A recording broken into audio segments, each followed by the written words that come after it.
জুলাই চেতনাকে নস্যাৎ করার জন্য বড় ধরনের ষড়যন্ত্র চলছে জানিয়ে জামাতের নায়েবে আমির ডক্টর সৈয়দ আব্দুল্লাহ মোহাম্মদ তাহের বলেন, এসব ষড়যন্ত্র নিয়ে তারা আতঙ্কিত নন। তাদের আতঙ্ক জুলাই অভ্যুত্থানের বিশ্বাসঘাতকদের নিয়ে, যারা মৌলিক সংস্কার ছাড়া নির্বাচন চায় ও জুলাই সনদের আইনি স্বীকৃতি দিতে চায় না, তারাই বিশ্বাসঘাতক। রাজধানীর সোহরাওয়ার্দী উদ্যানে সাইমুম শিল্পগোষ্ঠী আয়োজিত জুলাই জাগরণ কালচারাল ফেস্টে এসব কথা বলেন তিনি।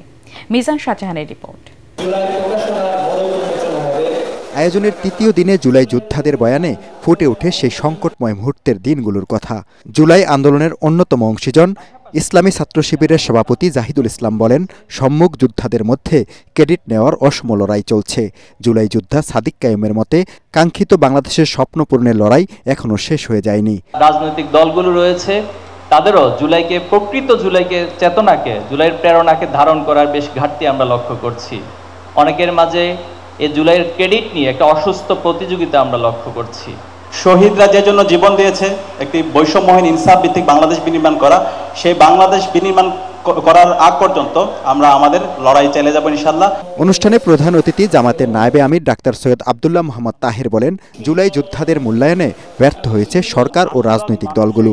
বড় ধরনের চক্রান্তের আশঙ্কার কথাও জানান তিনি। ষড়যন্ত্রকারীরা দূর থেকে ষড়যন্ত্র করে, কাছ থেকে করে, আমরা বুঝতে পারি, আমরা সাবধান থাকি, কিন্তু নিজের কাছের মানুষের জন্য বিশ্বাসঘাতকতা করে, সেটাকে মোকাবেলা করা অনেক সময় কঠিন হয়ে যায়। যারা সংস্কারের আইনি ভিত্তির প্রয়োজনীয়তা অনুভব করে না, তারাই নির্বাচন বিরোধী, তারাই নির্বাচনকে বানচাল করতে চায়, তারাই জেনে তেনে নির্বাচন করে বাংলাদেশকে আবার পিছিয়ে সেই 15 বছরের জঞ্জালের আবর্জনায় দেশকে নিয়ে যেতে চায়। তিনি বলেন, মৌলিক সংস্কার ও জুলাই সনদের আইনি স্বীকৃতিতে বাধা দিলে তাদের বিশ্বাসঘাতক হিসাবে চিহ্নিত করা হবে। সরকারকে বলবো, যেখানে যেখানে প্রয়োজন সংস্কারের, সেইটি নির্দ্বিধায় করতে হবে। কোন দল মানে না, বাংলার জনগণ এটা শুনতে চায় না। দেশে একটি সুষ্ঠু গণতান্ত্রিক নির্বাচন করার জন্যে যা কিছু প্রয়োজন, এই সরকারকে সেটি করতে হবে।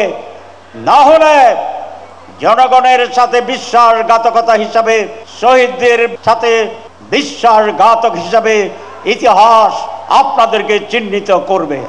আলোচনা সভা শেষে কালচারাল ফেস্টে বিভিন্ন ক্যাটাগরিতে বিজয়ীদের পুরস্কৃত করেন আয়োজকরা।